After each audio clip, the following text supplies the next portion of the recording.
الحمد لله رب العالمين والصلاة والسلام على أشرف الأنبياء والمرسلين نبينا محمد وعلى آله وأصحابه أجمعين أما بعد.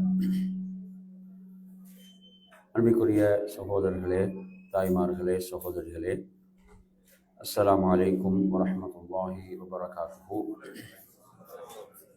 மத அக்கீதாவுடைய பாடத்தில்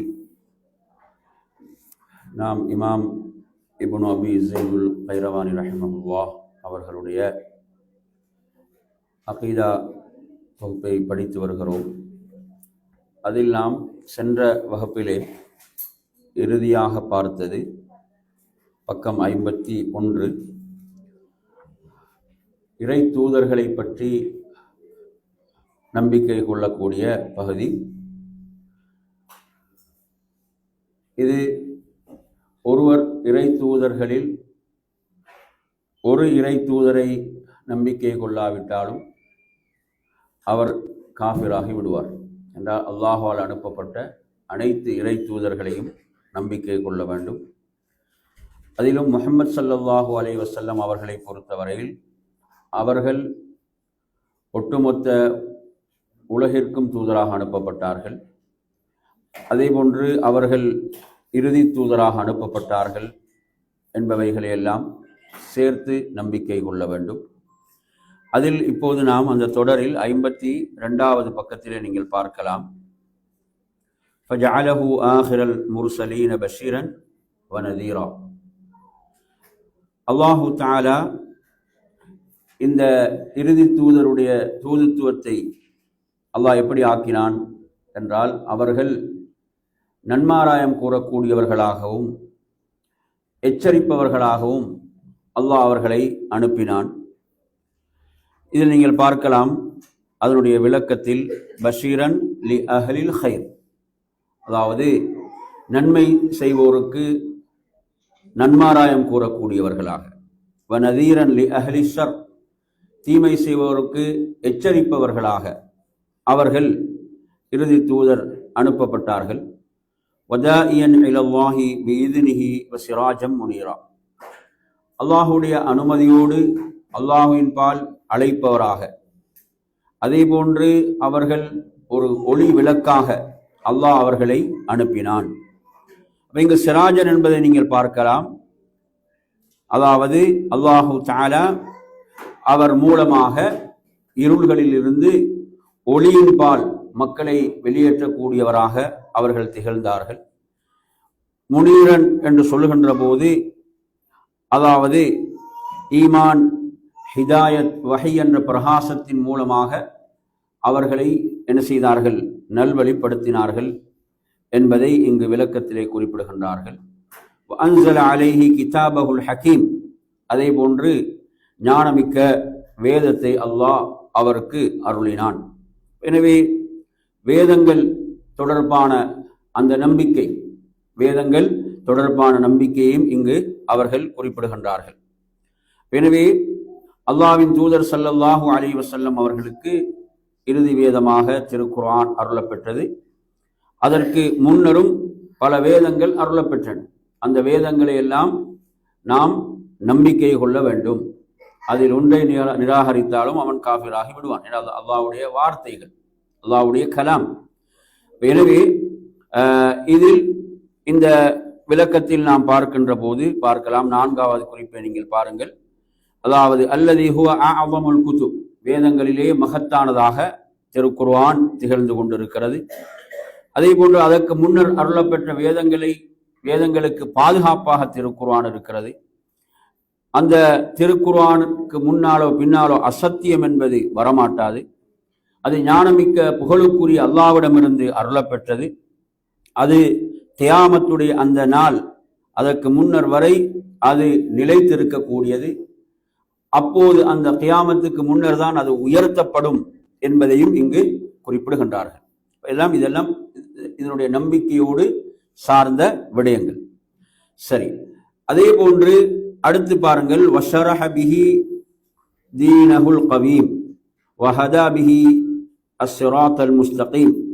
எனவே அந்த வேதத்தை கொண்டு, அந்த வேதத்தின் மூலம் இந்த நிலையான உறுதிமிக்க மார்க்கத்தை அவன் என்ன செய்கிறான், அவன் தெளிவுபடுத்துகிறான் என்ற இதில் 5வது குறிப்பிலே நீங்கள் பார்க்கலாம்.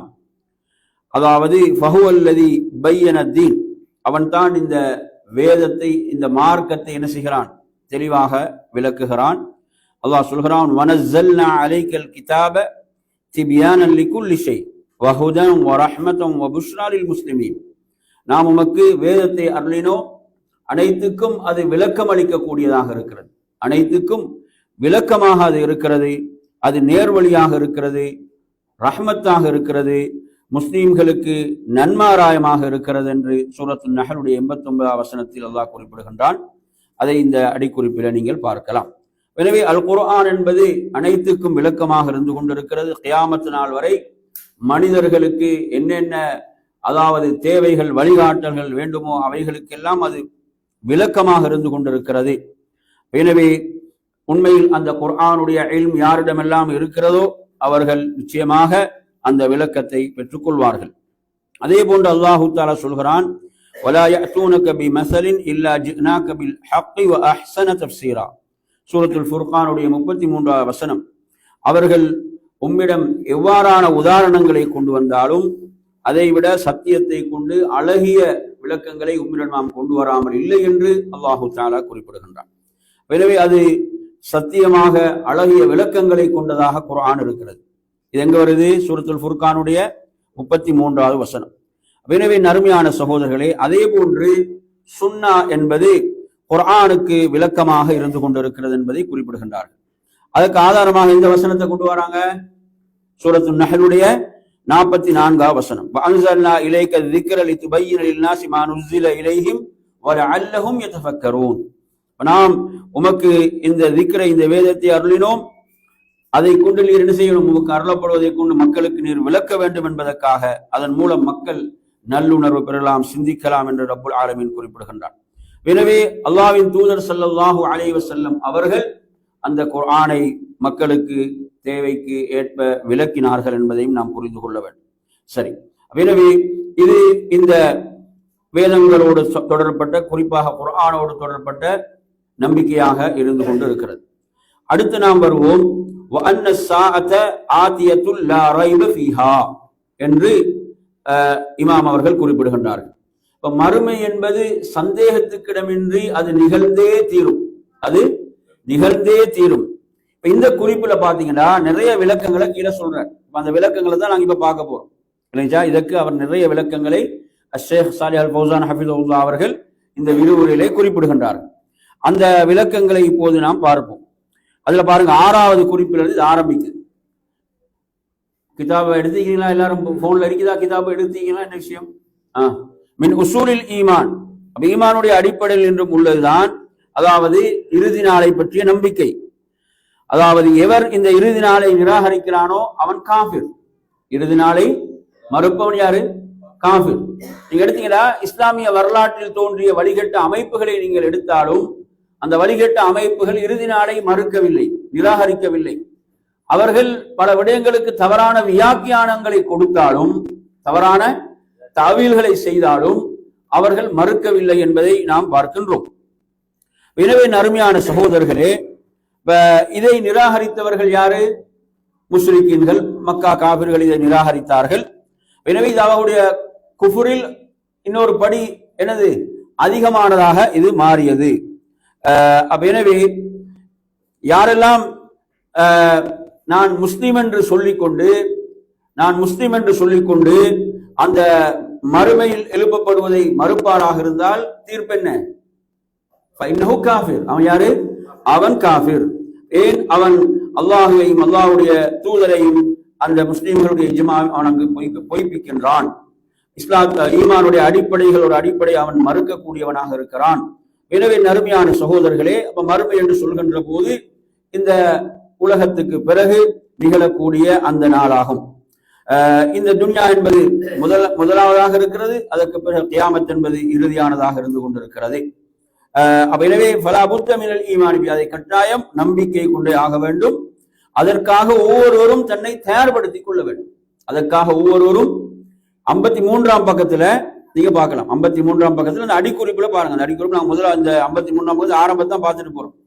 எனவே இங்கு ஒரு மனிதன் வெறுமனே மறுமையை நம்பிக்கை கொள்வது மாத்திரம் போதாது, மாறாக பல்லா புத்த மினல் இஸ்திஅதாதி லஹு பில் அஅமாலி ஸாலிஹா, நல்லமல்களை கொண்டு மறுமைக்கு அவன் தன்னை தயார்படுத்திக் கொள்ள வேண்டும். நல்லமல்களை செய்வதன் மூலம் அவன் தன்னை இறுதி நாளுக்கு, அந்த மறுமை நாளுக்கு தயார்படுத்திக் கொள்ள வேண்டும். வத்தௌபத்து மினல் அஅமாலி ஸய்யிஆ, அதே போன்று பாவங்களுக்கு அவன் என்ன செய்யணும், பாவங்களை விட்டு அல்லாஹ்விடத்துல அவன் தௌபா செய்ய வேண்டும். தனது பாவங்களுக்கு அல்லாஹ்விடத்தில் பாவ மன்னிப்பு தேட வேண்டும். அந்த நாளில் அவன் வெற்றி பெற வேண்டுமாக இருந்தால். எனவே நறுமையான சகோதரர்களே, இப்ப மறுமை என்பது அஸ்ஸாஅ என்று என்ன செய்யப்படும், அழைக்கப்படும். குர்ஆன்ல நீங்க பார்க்கலாம், அல்லாஹ் சொல்கிறான், யஸ்அலுக அன்னாசு அனிஸ்ஸாஅ, நபி அவர்கள் உம்மிடம் அந்த மறுமையை பற்றி கேட்கிறார்கள். குல் இன்னமா இல்முஹா இந்தல்லாஹ், நபியே நீங்கள் சொல்லுங்கள், அந்த இல்ம் யாரிடம் இருக்கிறது, அல்லாஹ்விடம் தான் அது அந்த இல்ம் இருக்கிறது. சூரத்துல் அஹ்ஸாபுடைய 63வது வசனம். எனவே நறுமையான சகோதரர்களே, இங்க அஸ்ஸாஅ, இந்த சா என்பதன் மூலம் நாடப்படுவது என்ன, இந்த உலகம் முடிவுற்று மறுமை என்பது ஆரம்பிப்பதாகும்.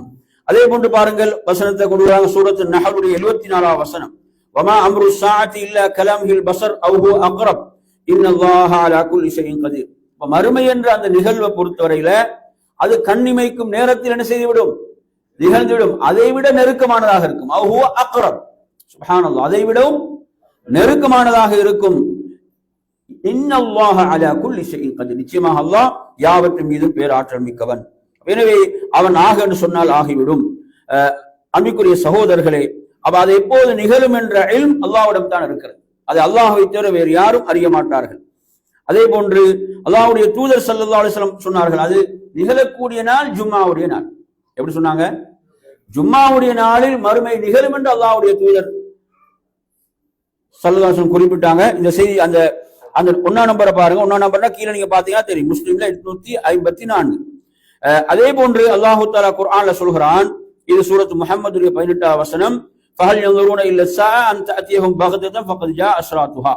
எனவே அந்த மறுமை என்பது திடீரென்று வருவதை தவிர அவர்கள் வேறு எதை எதிர்பார்க்கிறார்கள், அதனுடைய அடையாளங்கள் வந்து விட்டன என்று அல்லாஹு தஆலா சொல்றான். ஃபகத் ஜாஅ அஷ்ராத்துஹா, அதன் அடையாளங்கள் வந்து விட்டன என்று ரப்புல் ஆலமீன் சொல்கிறான். எனவே அலாமாத்துஹா, அதனுடைய அடையாளங்கள், அஷ்ராத்துனா அலாமாத்.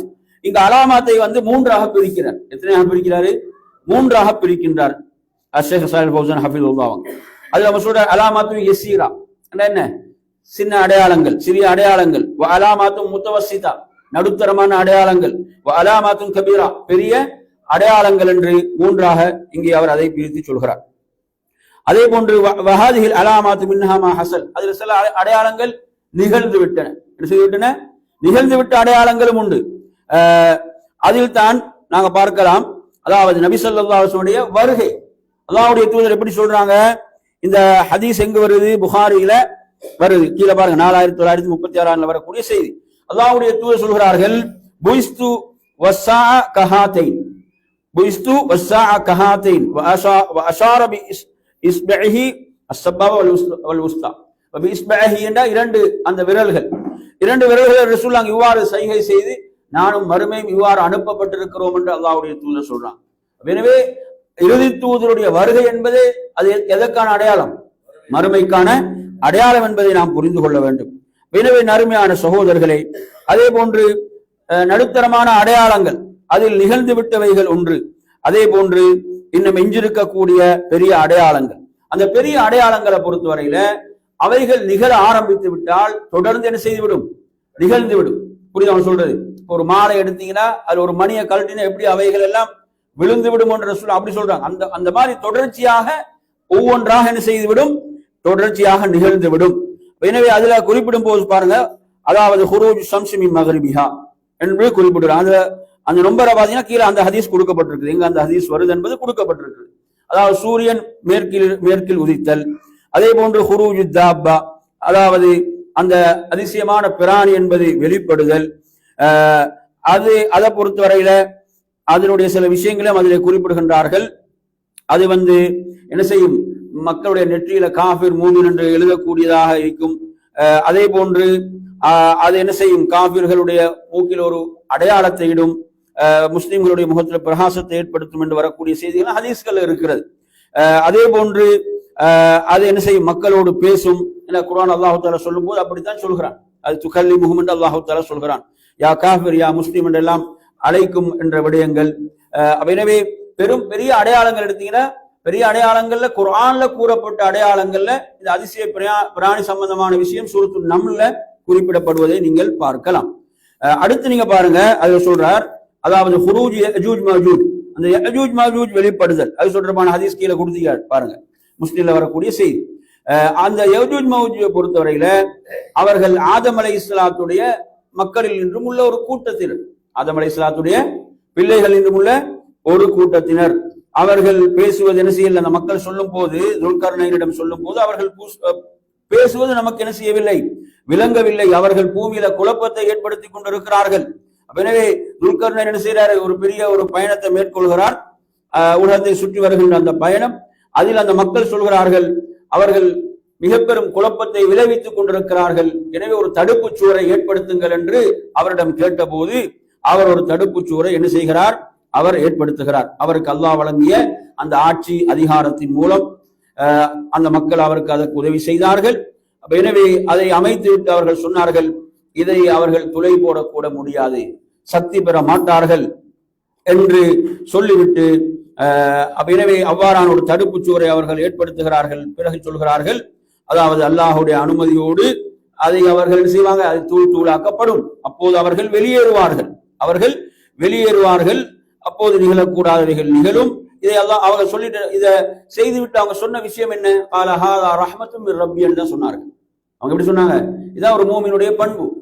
அவ்வளவு பெரிய ஒரு வேலையை செய்துவிட்டு, இது எனது ஆற்றல், எனது வலிமை, எனது ஆட்சி, எனது அதிகாரம் என்று சொன்னார்களா, இது எனது ரப்புடைய ரஹ்மத்தில் என்றும் உள்ளது என்று சொல்லிவிட்டு அவர்கள் சொல்கிறார்கள், அல்லாஹுடைய வாக்குறுதி, எனது ரப்புடைய வாக்குறுதி வந்து விட்டால் அது தூள் தூளாகிவிடும். எனது ரப்புடைய வாக்குறுதி என்பது உறுதியானது, உண்மையானது. அதன் பிறகு அவர்கள் கடல் அலைகளை போன்று என்ன செய்வார்கள், அவர்கள் வருவார்கள், விடப்படுவாங்க என்று சூரத்துல் கஹ்ஃப்ல வரக்கூடிய வசனங்கள் இங்கு கூறப்படுகிறது. எனவே இது கியாமத்துடைய பெரிய அடையாளங்கள்ல இருக்கக்கூடிய அடையாளங்கள். அதுக்கு பிறகு அவர்கள் என்ன செய்வார்கள், அல்லாஹ் அவர்களை அழிப்பான், அவர்களுடைய ஷர்ரிலிருந்து அல்லாஹ் முஸ்லிம்களை பாதுகாப்பான் என்பதெல்லாம் ஹதீஸில் வரக்கூடிய செய்திகள். அடுத்து நறுமையான சகோதரர்களே, அடுத்து பாருங்க சொல்றார், அதாவது பெரும் அடையாளங்கள்ல மஹதி உடைய வெளிப்படுதல், மஹதி அலைஹிஸ்ஸலாமுடைய அந்த வெளிப்படுதலையும் குறிப்பிடுகின்றார்கள். அவர் ஹசன் ரலியல்லாஹுடைய அந்த பரம்பரையில் அவர்கள் வருவார்கள். மக்கள் பிளவுபட்டு கொண்டிருக்கின்ற போது அவர்கள் என்ன செய்வாங்க, அவர்களுக்கு பையத் செய்வார்கள் என்பதை பார்க்கலாம். அவர்கள் ஒரு சிறந்த மனிதராக இருப்பார்கள். பூமியில் எப்படி அநியாயங்கள் நிரம்பி இருந்ததோ அதற்கு பிறகு பூமியில அதில் என்ன நீதியால் இந்த பூமி நிரம்பும். அப்படி ஒரு ஆட்சி அவர் செய்வார். அல்லாஹ்வுடைய பாதையில் அவர் ஜிஹாத் செய்வார். இந்த இவ்வாறான சூழலில் தான் தஜ்ஜால் இறங்குவான். யார் இறங்குவான்? தஜ்ஜால் இறங்குவான். அவனது குழப்பம் என்பது ஃபித்னத்துல் குப்ரா, மிக பெரும் ஒரு ஃபித்னாவாக இருக்கும். எனவே அவனை தீர்த்து கற்பதற்காக அதற்கு பிறகு யார் இறங்குவாங்க? ஈசா அலைஹிஸ்ஸலாம் அவர்கள் இறங்குவார்கள். அவர்கள் தஜ்ஜாலை கொள்வார்கள். எனவே அதன் பிறகு அவனுடைய ஷர்ரிலிருந்து முஸ்லிம்கள் நிம்மதி பெறுவார்கள். எனவே அதன் பிறகு அந்த யஜூஜ் மஜூஜ் வெளிப்படுவார்கள். யார் வெளிப்படுவார்கள்? யஜூஜ் மஜூஜ் வெளிப்படுவார்கள். இதுவும் பெரும் அடையாளங்கள் இன்னும் உள்ளதாக இருக்கிறது. அதன் பிறகு நறுமையான சகோதரர்களே, அல்லாஹு தஆலா மூமின்களுடைய உயிரை கைப்பற்றுவான். மூமின்களுடைய ரூஹை அல்லாஹ் கைப்பற்றுவான். இந்த பூமியிலே மோசமானவர்களை தவிர வேறு யாரும் இருக்க மாட்டார்கள். அதாவது லா இலாஹ இல்லல்லாஹ் சொல்லக்கூடிய யாரும் இந்த பூமியிலே இல்லாத அந்த நிலையில் தான் கியாமத் என்பது நிகழும். கியாமத் என்பது நிகழும். அல்லாஹ் அந்த நிலையிலிருந்து மனதை பாதுகாப்பானாக அந்த மோசமான நிலைகளிலிருந்து. இதில் அல்லாஹ்வுடைய தூதர் சொல்லக்கூடிய செய்தியை பாருங்க, மின் ஷிராரின் நாஸ் மன் துத்ரிகுஹுமுஸ் ஸாஅ வஹும் அஹ்யா. அதாவது மோசமான மனிதர்கள் உயிரோடு இருக்கும் போதுதான் மறுமை என்பது நிகழும் என்று அல்லாஹ்வுடைய தூதர் குறிப்பிடக்கூடிய ஹதீஸையும் நீங்கள் இதிலே பார்க்கலாம். இது புகாரில் வரக்கூடிய செய்தி. எனவே இவைகள் எல்லாம் இந்த கியாமத்துக்கு முன் நிகழக்கூடிய அடையாளங்களை பற்றி ஒரு சுருக்கமான விளக்கம், ஒரு சுருக்கமான விளக்கத்தை இங்கு அவர்கள் குறிப்பிடுகின்றார்கள். அதே போன்ற நறுமை சகோதரர்களே, மறுமையை நோக்கி மக்களை விரட்டக்கூடிய ஒரு நெருப்பு தான். எது விரட்டும்? மக்களை ஒரு நெருப்பு தான் விரட்டும் என்பதை பார்க்கின்றோம். அந்த நெருப்பு எப்படிப்பட்டதாக இருக்கும் என்றால், அதாவது பாருங்க, தபீத்து மஅஹும் ஹைசு பாத்து, மக்கள் இரவை கழித்துக் கொண்டிருக்கும் போது அந்த நெருப்பு அவர்களோடு இருக்கும்.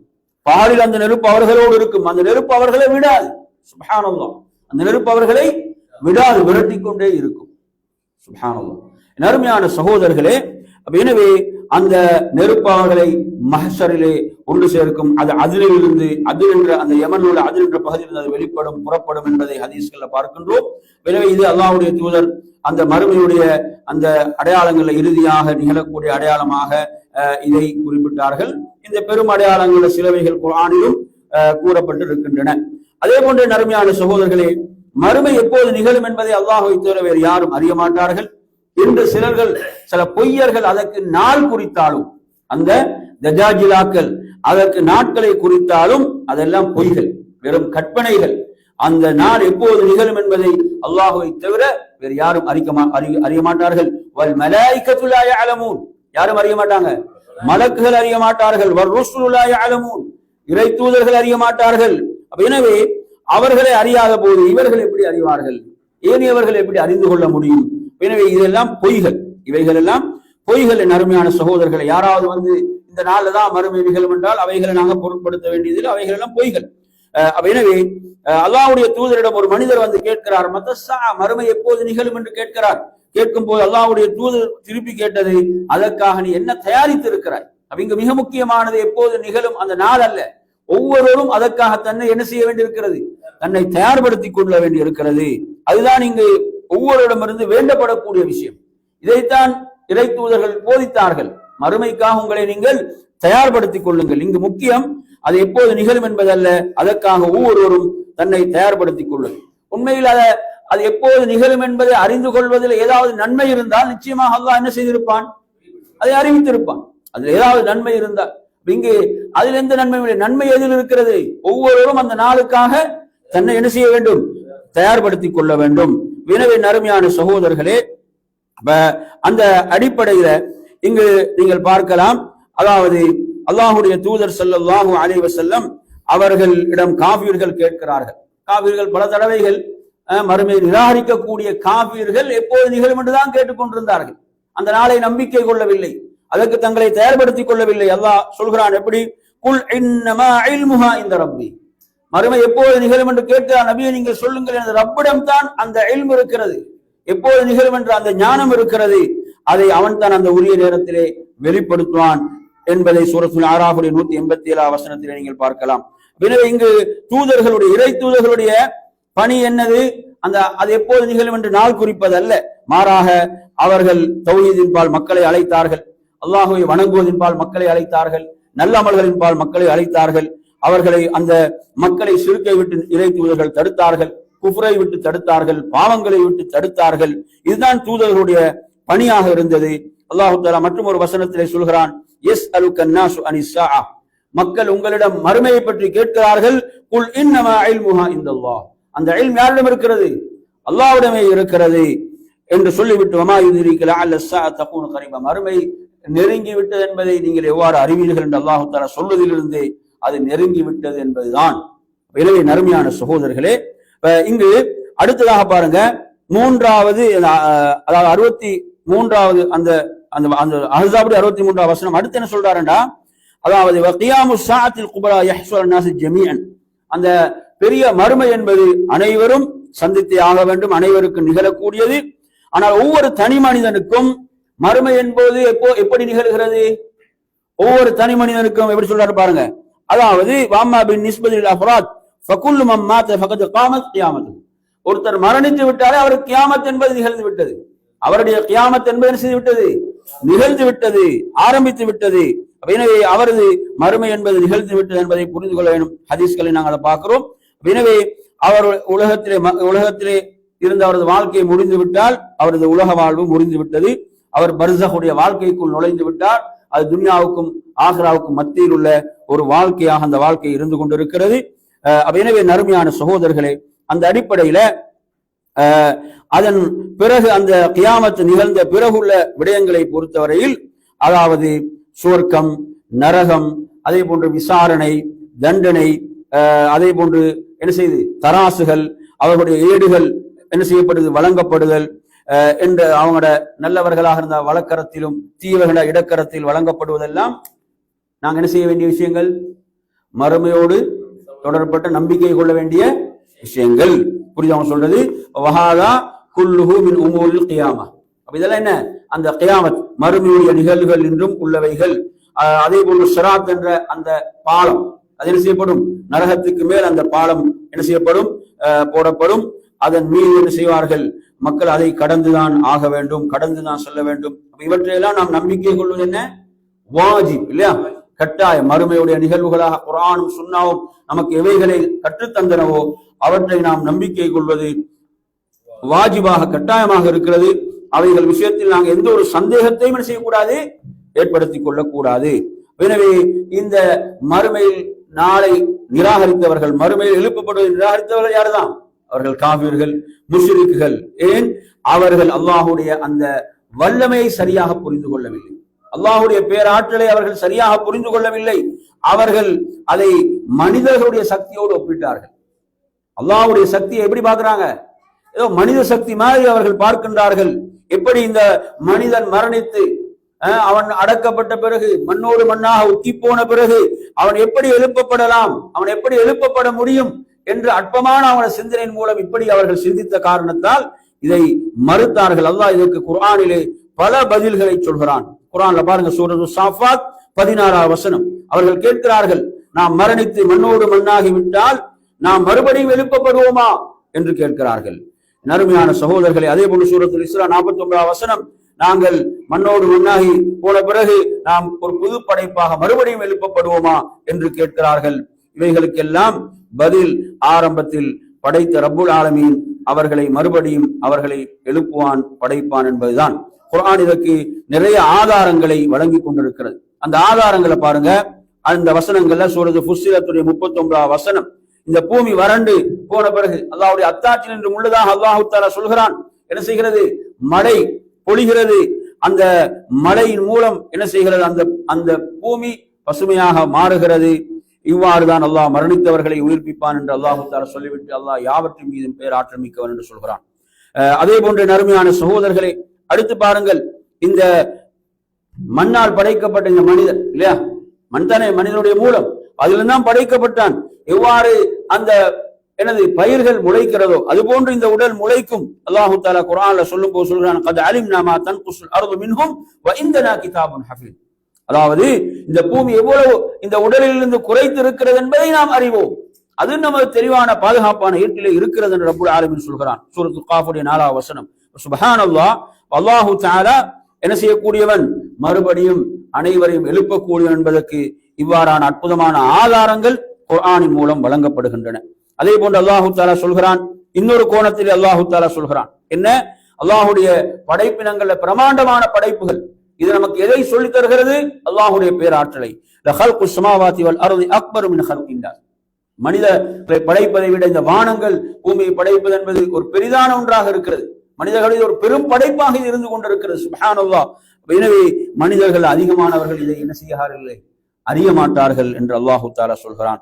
எனவே நறுமையான சகோதரர்களே, இவ்வாறாக இந்த மறுமையில் எழுப்பப்படுவதை நிராகரித்தவர்கள் இந்த காஃபிர்கள், முஷ்ரிக்குகள். எனவே அல்லாஹு தஆலா அவர்களுக்கு அறிவுபூர்வமான வாதங்களை குர்ஆனின் மூலம் முன்வைத்தாலும் அதை அவர்கள் ஏற்க தயாராக இருக்கவில்லை என்பதை பார்க்கின்றோம்.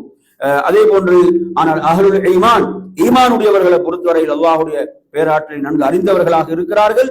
அவர்களுக்கு இதில் அணு அளவும் என்ன கிடையாது, சந்தேகம் கிடையாது, முழுமையாக நம்பிக்கை கொள்கிறார்கள். அல்லாஹு தஆலா சொல்றான், வஅன்ன ஸாஅத ஆத்தியத்துல் லா ரைப ஃபீஹா வஅன்ன அல்லாஹ யபஅஸ் மன் ஃபில் குபூர். சுப்ஹானல்லாஹ். சூரத்துல் ஹஜ்ஜுடைய 7வது வசனத்தை பாருங்க. மறுமை என்பது சந்தேகத்துக்கு இடமின்றி நிகழக்கூடியது. அல்லாஹ் கபர்கள் அவர்களை நிச்சயமாக அல்லாஹ் எழுப்புவான் என்று ரப்புல் ஆலமீன் சொல்கிறான். எனவே நறுமையான சகோதரர்களே, இந்த செய்திகள் எல்லாம் மறுமையில் மனிதர்கள் அனைவரும் எழுப்பப்படுவார்கள் என்பதை அழுத்தமாக மிக உறுதியாக சொல்லக்கூடிய செய்திகள். எனவே இன்றைய பாடத்தை நாங்க இந்த இடத்துல நாங்க என்ன செய்வோம்? நிறைவு செய்து கொள்ளலாம். இதிலிருந்து அன்னல்லாஹ யபஅஸு மன் யமூத் கமா பதஅஹும் யஊதுன் என்ற இடத்திலிருந்து இன்ஷா அல்லாஹ் நாளை அடுத்த வார வகுப்பில் நாம் இன்ஷா அல்லாஹ் அதை தொடருவோம் என்று கூறி நிறைவு செய்கிறேன். வாஹிரு தஅவானா அல்ஹம்துலில்லாஹி ரப்பில் ஆலமீன். அஸ்ஸலாமு அலைக்கும் வரஹ்மத்துல்லாஹி வபரகாத்துஹு.